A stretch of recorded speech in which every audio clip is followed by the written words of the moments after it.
नीतीश कुमार और चंद्रबाबू नायडू वक्फ बिल का विरोध करेंगे। ये बयान जैसे ही आया, सियासी गलियारों में चर्चा गर्मा गई है। अब जैसा कि विपक्ष हमेशा से कहता है कि केंद्र की मोदी सरकार जो है, एनडीए सरकार जो है, वो मजबूत नहीं मजबूर सरकार है, वो बैसाखियों पर टिकी हुई सरकार है। इस तरह के तमाम बातें जो विपक्ष की तरफ से कही जाती हैं, वो दावे एक बार फिर सही साबित होते नजर आ रहे हैं। और ये दावे सही साबित इसलिए हो रहे हैं क्योंकि all India Muslim personal law board के अध्यक्ष ने एक ऐसा बयान दे दिया है जिसके बाद से ये कहा जा रहा है कि जो जेपीसी के पास वक्फ बिल को, संशोधन बिल को जो भेजा गया था, उसके पीछे कहीं ना कहीं सहयोगी दलों का ही दबाव था। मोदी सरकार दबाव में थी क्योंकि सहयोगी दल उसके साथ खड़े नहीं हो रहे थे, इसलिए ये जो है जेपीसी के पास भेज दिया गया और खुद सरकार ने ही इसका फैसला लिया। तो आखिर ऐसा क्या कहा जो है all India Muslim personal law board के अध्यक्ष ने, आपको पहले हम सुना देते हैं। तो आपको बता दें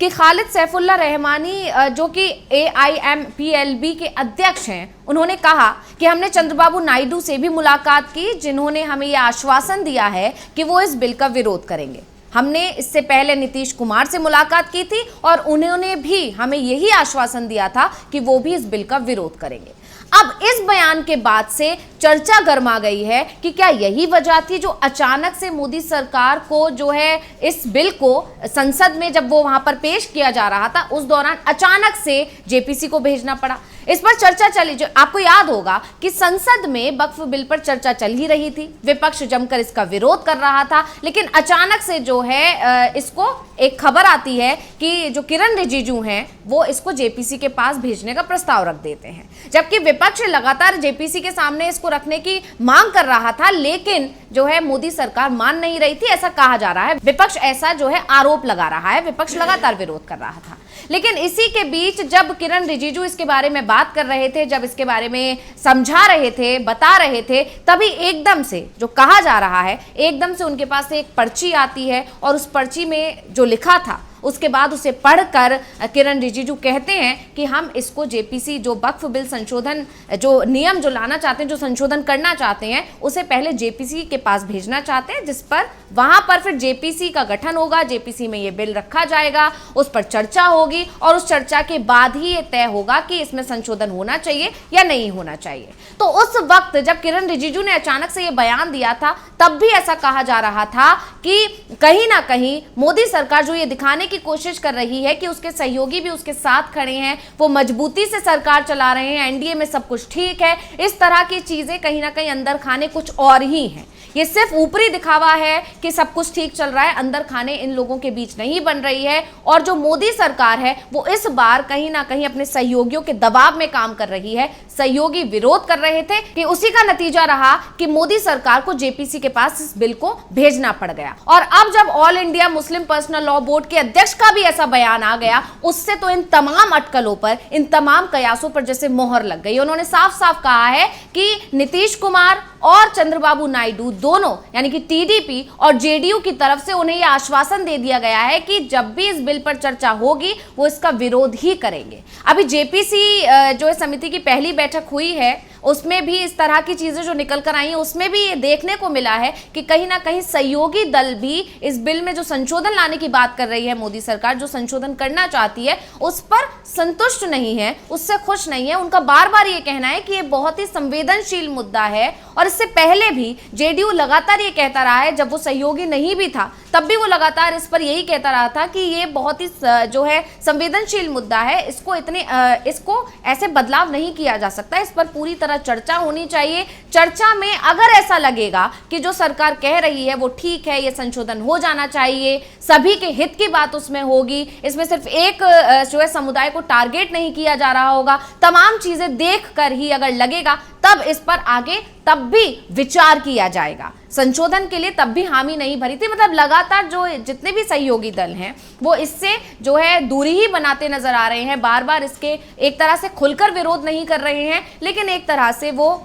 विरोध ही इसका करते दिख रहे हैं। ऐसे में जब ये बयान आ जाता है तो एक बार फिर उन तमाम अटकलों पर जो है मोहर लग जाती है कि कहीं ना कहीं जो सहयोगी हैं उन्हीं के दबाव की वजह से जेपीसी के पास भेजना पड़ा था मोदी सरकार को, जबकि वो लगातार ये दिखाने की कोशिश कर रही थी। हालांकि देखा भी गया था कि संसद में पेश करने से पहले टीडीपी रही हो या जेडीयू रही हो, सभी ने जो है समर्थन दिखाया था, इस पर कोई आपत्ति नहीं जताई थी, कोई विरोध नहीं दर्शाया था। तो ऐसे में दिखा रही थी मोदी सरकार की एनडीए जो है सहमत है, एनडीए में कोई फूट नहीं पड़ रही है, कोई दरार नहीं है, सब एक साथ मिलकर चल रहे हैं। लेकिन इसके बाद अचानक से जब किरण रिजिजू ने जेपीसी के सामने इस प्रस्ताव रख दिया इसको देने का, तब जाकर ये सवाल जो है खड़े हो गए थे कि एनडीए में सब कुछ ठीक नहीं चल रहा है। तो ऐसे में जब बैठक भी हुई, जैसे कि मैंने आपको बताया कि अभी एक दिन पहले ही इसकी बैठक हुई, पहली बैठक हुई जेपीसी की, तो उसमें भी ये चीज निकल कर आई कि कहीं ना कहीं सहयोगी खुश नहीं। और सबसे ज्यादा जो है गौर करने वाली बात थी वो एलजेपी ने जिस तरह से इस पर कहा कि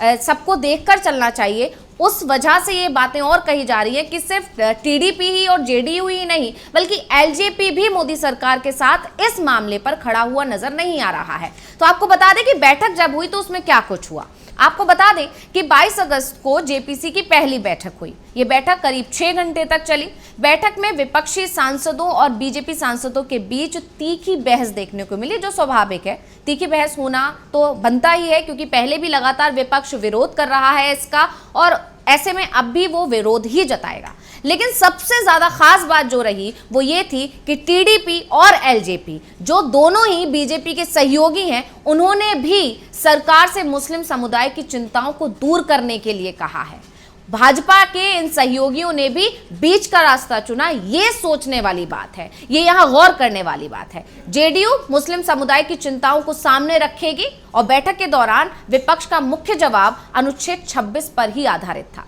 यानी यहां पर जेडीयू हो, एलजेपी हो या टीडीपी, तीनों ही कहीं ना कहीं सरकार के विपरीत ही नजर आ रही हैं। मतलब सरकार चाहता है संशोधन हो, लेकिन जो है टीडीपी है, जेडीयू है, एलजेपी है, वो एक विशेष समुदाय के बारे में सोच रही हैं, उनकी चिंता कर रही हैं, और उन्हें भी कहीं ना कहीं लग रहा है कि इस बिल में संशोधन करके कहीं ना कहीं मोदी सरकार या बीजेपी एक विशेष समुदाय को निशाना बनाने की कोशिश कर रही है। उनका निशाना सिर्फ और सिर्फ एक धर्म विशेष के ही लोग हैं। तो इस तरह की तमाम चीजें विपक्ष की तरफ से तो लगाए जाते हैं आरोप, और अब जब ये बयान और आ जाता है और इस बयान के बाद ये कहा जो है साफ निकल कर आ जाता है कि टीडीपी भी मोदी सरकार के इस फैसले से खुश नहीं है, जेडीयू भी मोदी सरकार के इस फैसले से खुश नहीं है, और इसीलिए वो लगातार पर्दे के पीछे से विरोध भी जता रहे हैं। हालांकि खुलकर उन्हें कहना पड़ा, सामने आकर उन्हें ये कहना पड़ा कि हमें इससे कोई दिक्कत नहीं है, ये चर्चा होनी चाहिए, संशोधन से भी उन्हें कोई आपत्ति नहीं है, लेकिन अंदर खाने ये चीज है कि वो इसका विरोध करने की बात कर रहे हैं। इस तरह के दावे जो है all India Muslim personal law board के अध्यक्ष की तरफ से किए गए हैं, और इस बयान ने जो है मोदी सरकार की भी चिंता कहीं ना कहीं बढ़ा दी है। क्योंकि जो चीज अभी तक अंदर खाने चल रही थी, जो चीज दबी ढकी चल रही थी, वो अब एक बार खुलकर सामने आ गई है। और इससे साफ पता चलता है कि जो मोदी सरकार है, जो एनडीए की सरकार है, बैसाखियों की सरकार है, और जब सहयोगी दल ही एक साथ मिलकर नहीं आएंगे तो कहीं ना कहीं जो विपक्ष लगातार कह रहा है, या लालू यादव का बयान भी आया था कि बहुत जल्द ही ये सरकार गिर जाएगी, और विपक्ष भी लगातार ये कहता है कि बहुत जल्दी ये सरकार गिर जाएगी। तो इस तरह की जो तमाम जो अटकलें लगाई जाती हैं या विपक्ष जो दावे करता है, उनको हवा मिल जाती है। ये वक्फ बिल पर जो है उसके सहयोगी मोदी सरकार के साथ नहीं खड़े हैं, इसके तमाम और उदाहरण भी हैं। जैसा कि देखा जाए कि खुद नीतीश कुमार ने जब ये वक्फ की जमीन पर 21 मदरसों के बनाने का ऐलान किया, उस बयान ने भी इस तरफ ही इशारा किया था कि वो कहीं ना कहीं वक्फ बिल में संशोधन की जो बात मोदी सरकार की तरफ से कही जा रही है उससे वो नाखुश हैं। इस मतलब एक तरफ जहां संसद में पेश होने की बात चल रही है, जेपीसी के पास भेज दिया गया, मतलब मोदी सरकार तो वक्फ बिल में संशोधन के लिए एक एक कदम आगे बढ़ा रही है, लेकिन वहीं इसके उलट दूसरी तरफ जो है नीतीश कुमार 21 मदरसों के बनाने का ऐलान कर देते हैं। तो ये भी एक तरह से साफ साफ संकेत था कि नीतीश कुमार मोदी सरकार के इस फैसले में उनके साथ नहीं है। वहीं अगर दूसरी तरफ बात की जाए चंद्रबाबू नायडू की, तो उन्होंने जैसे ही वो सरकार में आए, दोबारा से जब आंध्र प्रदेश में उन्होंने जीत हासिल की और वो सरकार में आए, तब ये साफ हो गया, उन्होंने एक चीज क्लियर कर दी थी कि हम भले ही एनडीए के सहयोगी हैं, लेकिन जो 4% मुस्लिम आरक्षण उनके राज्य में दिया जाता है उसे किसी भी तरह से खत्म नहीं किया जाएगा। जबकि इसके उलट आप देखें तो कर्नाटक में जब बीजेपी जब चुनाव लड़ने के लिए, विधानसभा चुनाव लड़ने के लिए मैदान में उतरी थी, तो वहां पर भी उसने ये मुस्लिम आरक्षण की बात को उठाया था और कहा था कि हम इसको खत्म कर देंगे। तमिलनाडु में भी इस तरह की बात बीजेपी की तरफ से बार बार कही जा रही थी, लेकिन वो आंध्र प्रदेश में इस मुद्दे को छू भी नहीं पाए। और इसका ये साफ साफ इशारा था कि चंद्रबाबू नायडू कहीं ना कहीं एक खास समुदाय के साथ खड़े हुए हैं और वो मोदी सरकार जो बीजेपी है उसके साथ नहीं आएंगे अगर एक विशेष समुदाय के ऊपर निशाना साधा जाएगा या एक विशेष समुदाय को निशाना बनाया जाएगा। तो ऐसे में अब जो ये इस तरह की तमाम चीजें जो निकल कर आ रही थी और इस तरह की जो अटकलें चल रही थी कि वक्फ बिल पर एनडीए एकजुट नहीं होगा और मोदी सरकार इस पर घिरी हुई है, फंसी हुई है, इसी का नतीजा है जेपीसी के पास भेजा गया। इसी में अब जब इनका अध्यक्ष का जो बयान आ गया, इसने और उन अटकलों को हवा दे दी है। इसके अलावा खालिद सैफुल्ला रहमानी ने कहा, मुस्लिम संगठनों को वक्फ बिल पर संसद की संयुक्त समिति से कोई निमंत्रण नहीं मिला है। अगर निमंत्रण मिलेगा तो वो समिति के समक्ष अपना रुख स्पष्ट करेंगे। हमें अब तक निमंत्रण नहीं मिला है, लेकिन अगर हमें आमंत्रित किया जाता है तो हम जाएंगे और हमारे सभी संगठन, all India Muslim personal law board, Jamiat Ulama ए हिंद और जमात ए इस्लामी हिंद, जमीयत ए अहल ए हदीस इसके लिए तैयार है। यानी साफ है कि जब ये बात उन्होंने कही तो उस दौरान जो है तमाम मुस्लिम संगठन वहां मौजूद थे और उन्होंने साफ साफ कहा कि अगर इसके बाद भी मोदी सरकार इस बिल को लेकर आती है, संशोधन करती है, तो सभी मुस्लिम संगठन मिलकर मोदी सरकार का खुलकर विरोध करेंगे, विरोध प्रदर्शन करेंगे। तो इस तरह की तमाम चीजें जो चल रही हैं, वहीं दूसरी तरफ सबसे ज्यादा चिंता की बात यह है कि जो दबाव बार बार निकल कर आ रहा है, जो बार बार देखा जा रहा है कि मोदी सरकार दबाव में काम कर रही है, क्योंकि ब्रॉडकास्टिंग बिल पर भी जिस तरह से मोदी सरकार ने अपने कदम पीछे लिए, उसने भी इसी तरफ इशारा किया था कि मोदी सरकार दबाव में काम कर रही है। तो इन तमाम चीजों को देखते हुए जो एक बड़ा सवाल खड़ा हो जाता है, जो विपक्ष बार बार कह रहा है कि क्या ये सरकार अपना 5 साल का कार्यकाल भी पूरा कर पाएगी। तो इस पर आपका क्या कहना है, हमें कमेंट करके अपनी राय जरूर दीजिएगा। इसी के साथ मुझे दीजिए इजाजत। देखते रहिए डीवी लाइव। नमस्कार।